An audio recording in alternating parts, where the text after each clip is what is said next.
सुबह के करीब 10 बजे थे। शहर के पुराने हिस्से में बने उस सरकारी थाने के बाहर हलचल हमेशा की तरह थी। पुलिसकर्मी चाय की चुस्की लेते हुए आपस में बातें कर रहे थे। किसी को कोई जल्दी नहीं थी। अंदर की दीवारें वर्षों की बेरंग सरकारी व्यवस्था की गवाह थीं। उसी दरवाजे से एक बुजुर्ग अंदर दाखिल होते हैं। उम्र लगभग 75 साल।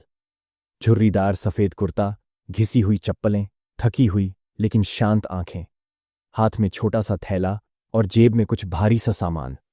वो धीरे धीरे रजिस्ट्रेशन डेस्क के पास जाते हैं और कहते हैं, बेटा, मुझे एक रिपोर्ट लिखवानी है।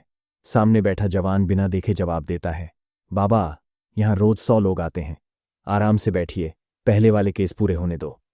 बुजुर्ग कुछ नहीं कहते, चुपचाप पास की बेंच पर जाकर बैठ जाते हैं।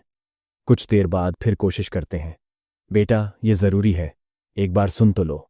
इस बार जवान चिढ़ जाता है, बाबा, आप लोग बस टाइम वेस्ट करने आते हो।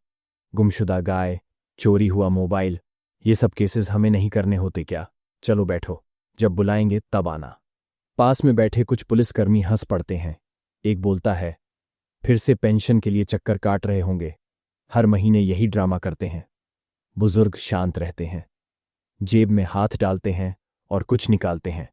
एक बैज, सुनहरी चमक में नहाया हुआ बैज, जिस पर लिखा है भारत सरकार, रिटायर्ड डीसीपी, सेंट्रल जोन। पूरा थाना एक पल में सन्नाटा। वो जवान जो चिल्ला रहा था अब खड़ा हो जाता है। सर, आपको बताना चाहिए था। बुजुर्ग कुछ नहीं कहते, सिर्फ मुस्कुराते हैं। वो मुस्कान जिसमें अफसर होने का घमंड नहीं बल्कि जिंदगी की गहराई छुपी है।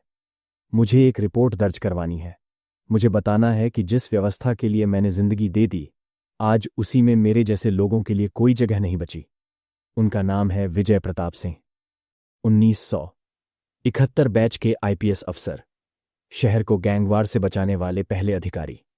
2002 के दंगों में जिनकी रणनीति ने शहर को संभाला। एक वक्त था जब उनके इशारे पर पूरा विभाग झुकता था, और आज एक रिपोर्ट के लिए घंटों इंतजार कर रहे हैं। जेब से एक कागज निकालते हैं, कुछ तस्वीरें, उनकी पुरानी कोठी की। ये घर मेरा था, अपनी तनख्वाह से बनवाया था, अब बेटे बहू ने बिना पूछे बेच दिया। पिछले 6 महीने से किराए के छोटे कमरे में रह रहा हूं। मैं भीख नहीं मांग रहा, मैं बस इंसाफ चाहता हूं। एक बार थानेदार तुरंत कुर्सी देता है, पानी लाता है और रजिस्टर खोलता है। सर, माफ कीजिए, हम नहीं पहचान पाए। गलती तुम्हारी नहीं है बेटा, ये वक्त की रफ्तार है। वर्दी से रिटायरमेंट लिया, पर शायद इज्जत से भी। बेटे का नाम है निखिल सिंह, बड़ा कारोबारी। बहू को पापा का रहना बोझ लगता था। धीरे धीरे रिश्तों में जहर घुलता गया। एक दिन कहा, आप पुराने जमाने के आदमी हैं, अब या तो हमारे तरीके से रहिए या घर छोड़ दीजिए। घर बेच दिया गया, जबरदस्ती दस्तखत कराए गए और एक दिन सब कुछ छीनकर उन्हें बाहर कर दिया गया। हर जगह गया, प्रशासन, वकील, कोर्ट, पर कोई सुनवाई नहीं। अब लगा कि जिस वर्दी के लिए जान दी, शायद वही आखिरी उम्मीद हो। उसी वक्त थाने में एक डॉक्यूमेंट्री टीम आती है। पुलिस सिस्टम पर फिल्म बना रहे होते हैं। सब देख लेते हैं। कैमरा बुजुर्ग पर टिक जाता है। सर, क्या हम इस पर एक कहानी बना सकते हैं? बुजुर्ग मुस्कुराते हैं, नहीं बेटा, ये कहानी मेरी नहीं है, ये उन सभी की कहानी है जिन्होंने पूरी जिंदगी दूसरों के लिए जी और आखिर में खुद की पहचान खो दी।